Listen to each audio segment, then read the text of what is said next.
Welcome to another edition of Cyberspace PC with your host Scott. And I've been thinking with each video, it's the same old me every time hosting the video.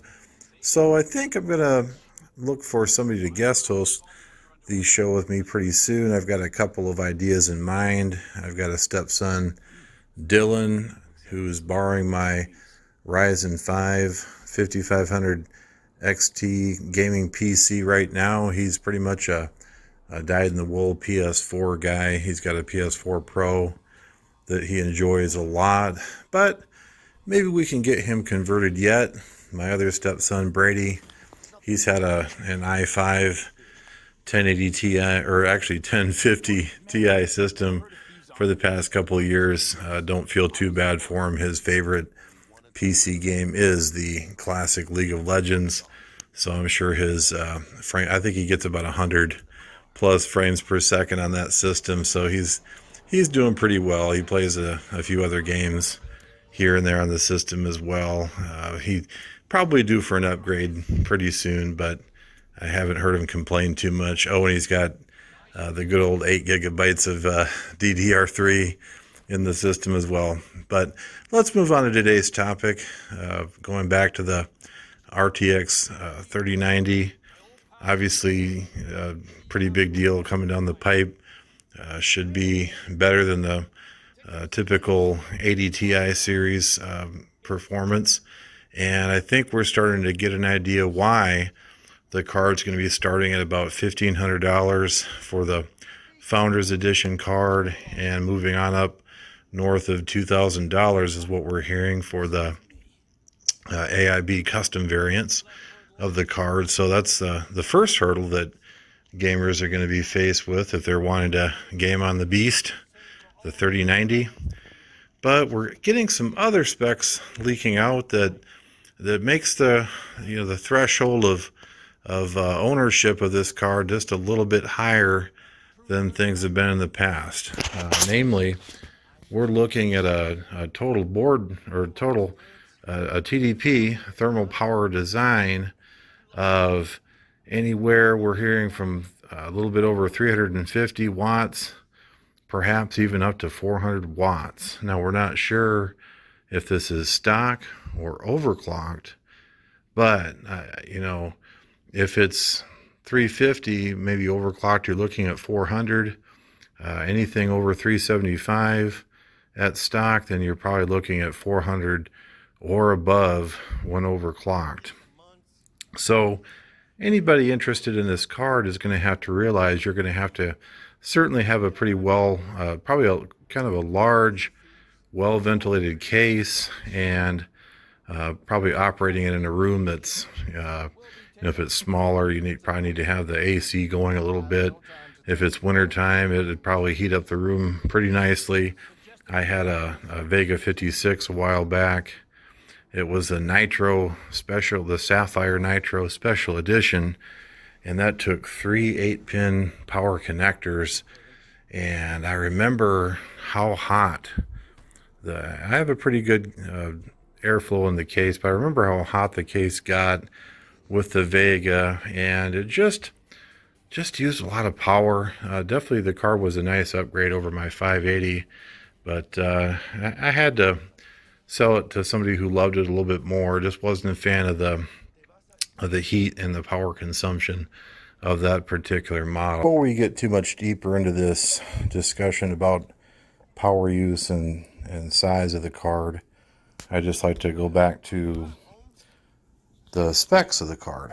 Now, it's a GA102. That's pretty much the biggest die that you get as a gamer, and it's going to have 5,248 CUDA cores and 82 SMs. That's about a 20% bump up in cores over the RTX 2080 Ti.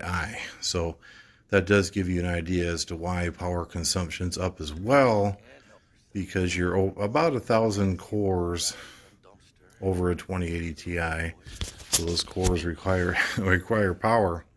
So let's talk a bit about the power supply. Now, they're calling for an 850 watt PSU. That's basically the minimum recommendations and it's going to require three 6-pin power connectors. Kind of bizarre. You know, oh, we don't need 3 8-pins. No, we're going to be good. We're 3 6-pins. We're power efficient. Probably not so much. And in addition to the, increased power consumption, increased PSU demands, we're going to have a triple slot design with fans in a push-pull configuration. If you look at the 2080 Ti Founders Edition versus the 3090 Founders Edition, I'd probably say the card is probably 50% beefier in size. It's a bit longer, a bit wider, and obviously taller. My 2080 Ti, I mean, it's not small. It's definitely smaller than my Red Devil 5700, but it's not a tiny card. Definitely it's quite heavy. It's the heaviest card I've ever felt. So I'd imagine that this 3090 is probably going to be, you could probably do some curls with it if you're, bored in your spare time. We're kind of under, a lot of the gyms are closed, so you could take that 3090 and get a good workout. If you buy two, so you could run SLI, you could do, get a double bicep workout in. I'm kidding, guys. I would not recommend playing around with upwards of $2,000 piece of equipment, but you get my point. It's going to be big. You need a big case, good airflow, pretty strong power supply, and keep in mind a lot of folks run an overclocked i7 or i9. So if you're running it, with your i7, overclocked over 5 gigahertz, you're probably going to need a PSU of about 1,000 watts. And I'm sure that'll come out when Steve does his hardware unboxed review. This is probably some of the areas that are going to be a little bit, we'll say it's going to be a little scrutinized if all these leaks come out to be true. So it's definitely something to keep in mind. This card is not for the light of wallet. You're going to have to either spend a lot more than you can afford, or if you can afford it, if you're one of those people that has a new iPhone every year and that's no sweat for you, then this shouldn't be a problem either. But for the rest of us, we can just enjoy watching the benchmarks and, maybe roll with a 3080 or 3070, maybe a big Navi if it's, under $1,000, and just admire the 3090 from afar. And, 'cause it's going to be quite an expensive card to purchase, and then it's going to be kind of an expensive card to maintain as far as power goes, and obviously the PSUs are going to be kind of expensive for those as well. So all in all, it's just kind of like a sports car. It's going to require quite a bit of juice to get that speed. Let me know what you guys think down in the comments. Would the 3090 be a card you would ever consider? Is it just a little bit more power hungry and big in size, and perhaps heat issues? Is this a card that you would ever be interested in, or is it just something that you think Nvidia is putting out just to be the fastest, stay ahead of the big Navi, no matter what the cost? So thank you so much for watching. If you liked the video, please leave a like. If you like PC gaming and tech related videos, please consider subscribing. The channel is newer, but we'll definitely be coming out with a lot more episodes to come, so no worries there.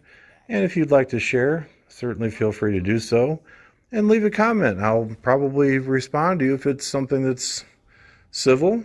So for Cyberspace PC, this is Scott. Thank you so much for watching, and we'll catch you in the next video.